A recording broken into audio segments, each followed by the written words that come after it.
Yo, what's going on guys? Arekkz here, welcome back to another video for Godfall, and today is an incredibly exciting day because the team just dropped their launch trailer, and alongside that they had a live stream where they had a developer walkthrough of some more extended gameplay. We got to see the Seventh Sanctum, the UI, a boss fight, they spoke about endgame, and just in general we got to see quite a lot of things. And also as part of that live stream I had the awesome opportunity to be part of the developer roundtable, the Q&A, where we got to speak to both Dick Hain, the senior technical producer, and Keith Lee, the CEO of Counterplay Games, and I was also joined by My Name is Bife. And during that, we basically got to ask some good questions, talk about endgame, talk about level cap, talk about loads of different things, and I'll link the full thing in the description box down below in case you guys want to watch it. It's about an hour long, there's a lot of good information in there, but in this video, I want to focus on a few key things that I think you guys want to know about, namely endgame, level cap, and a few of the kind of UI related things they showed in this video. There's plenty more to talk about, and I'll probably cover that in separate videos later on, but for the time being, let's get started. Also, I apologize in advance if there's noise in the background. It's fireworks night, and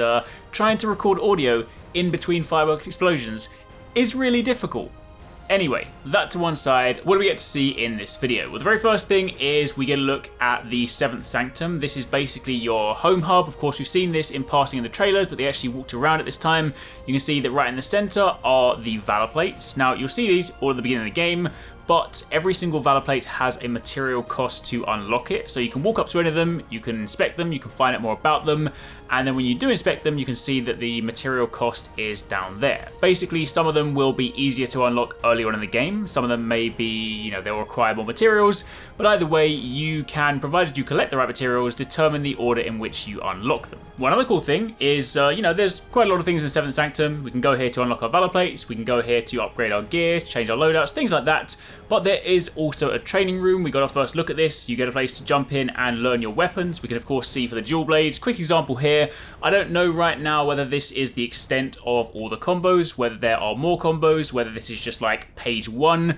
This much is just kind of like a quick snippet, but it does of course show that there are a few different combos for, light attack, breach attack combos, heavy attack combos, you've got rushing strike, different things like that, and you have a place to practice with your weapons, which is really, really cool. I always appreciate training rooms, especially if I want to do tutorials, so yeah, I like that. I like that a lot. Following on from there, when they unlocked the Vertigo Valor Plate, they actually jumped into some gameplay, and for one of the first times, apart from unless you saw that sort of Japanese gameplay from a PlayStation event a few weeks ago, this is one of the first times to actually see the UI for the game. And honestly, I really like it. I like the sort of minimal, clean look to it. Almost kind of reminds me of sort of God of War in that respect, but to kind of go over the main things, of course, on the left-hand side, you have your shield, you then have your health and your stamina. Below that is, of course, the Lifestone, which is an item you can equip, but it's also what you use to heal. You also have your banner. In the middle, you have your XP, and over to the right, you can, of course, see your 2 weapons. As again, as a reminder, you can equip 2. You have your primary and your secondary, and remember that whenever you are not using a weapon, that weapon is charging up, and then, of course, if it maxes out the charge and you swap to it, you can let out that huge shockwave to basically buff your damage and deal damage in the process. So it's kind of sort of cool to see the UI in action. Of course, you also see the health bars above the enemies, and yeah, just in general, I'm liking the sort of like nice, minimal, like when you have a game like this and you of course have a lot of action going on, you kind of don't want too much in your face in that respect. So yeah, I'm liking what they're doing with the UI. Now, following on from that, jumping back to the Sanctum for a second, you can then run over to the central part, which is the Hollow Map, and this is where you'll go to embark on your activities. You'll see the very first thing you see is Earth, and of course you can see the different realms for this one, and of course on the side you can see that it's broken into story missions, boss missions, hunt missions, and unique quests, and of course in the center you have that central tower. But this is just kind of cool because it's something we haven't actually seen before. We haven't sort of seen how you go from point A to point B, so to actually see you have these different maps is pretty cool. You can see the bottom hand corner. You can of course also start a party if you want to invite people. You can adjust the difficulty, things like that. So that is kind of cool to see.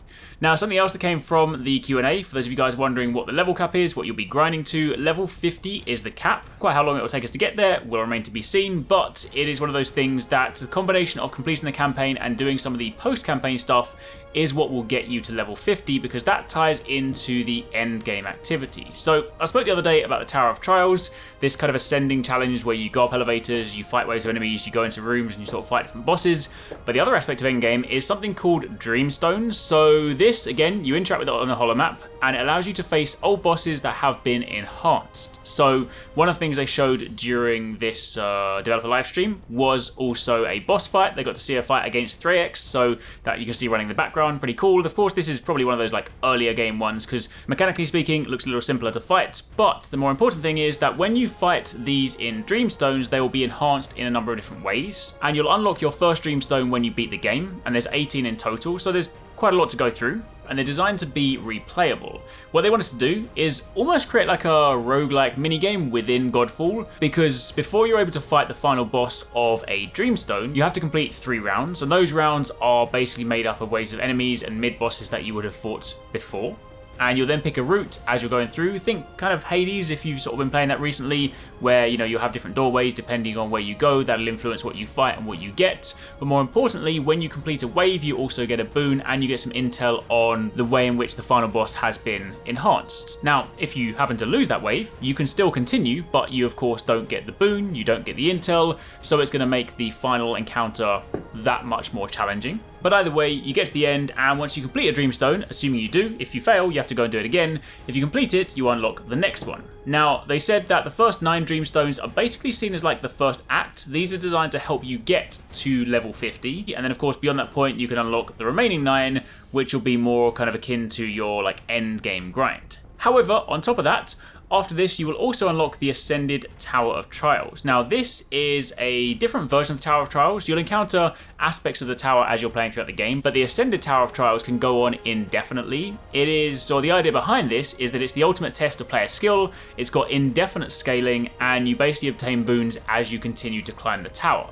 Now, what's really cool about this one is that this is one of the places in the game where you genuinely do get unique loot. They've basically targeted this and kind of identified sort of, a selection of weapons that are sort of your chase items, and these are some of the ones that you're going to want to pursue. So when it comes to that end game grind and you're wondering what you're going to be doing to chase like those really good weapons, the Ascended Tower of Trials is where you're going to be focusing your attention. Quite how that will play out, we'll of course have to wait and see. But for the time being, that is a quick look at a few more things that were covered in the developer diary today. Now, as mentioned, there was a lot of stuff to discuss. There was like a 40-minute long discussion, so there's plenty more stuff that I do want to talk about. But for the time being, I just wanted to kind of cut this together so you guys have, some of the lowdown on the most important stuff right now. And then, of course, as we get close to launch, I'll be sharing more stuff with you because, we're not too far away from Godfall. Literally next week, we can be playing Godfall. I'm incredibly excited. So yeah, if you guys are excited for the game, then be sure to keep it locked because once the game launches, we're going to have a ton of content for you.